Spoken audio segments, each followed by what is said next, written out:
Ito guys, tamang gym muna tayo bago ang lahat. Ayan, nakalis tayo sa bahay. Walking muna kasi masyadong malayo ang ating bahay sa pupunta nating gym. Yung gym sa kabilang bayan pa. So ayan, lakad muna tayo. So ayan, tamang voice over muna kasi yan, sobrang putik talaga namang para lang sa pag-gym kailangan natin mag-exercise kasi sobrang lumalaki na tayo. Ayan, dito tayo sa sentro, dito tayo sa highway. Ayan, ang day 3 pero bakit 2 ang day ko? Ayan, dito na tayo. Ayan, so putik. Ayan, dito tayo, malapit na tayo sa highway guys.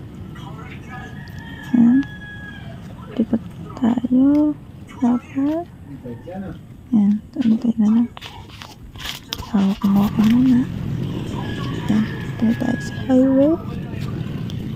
Hinto tayo lang.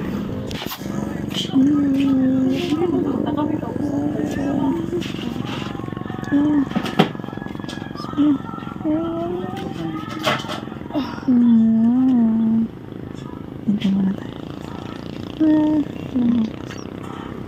Hinto.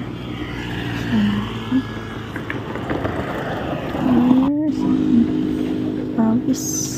Pakuha ko yung bawas ng ating mga tabata. Ayan, diba nakita yan? Here we go. Tayo sa barangay. Papunta dyan na yung dito. Kasama ko. So, siya sa sasakyan. Kanyang motor. Ayan. Isa, dito na tayo.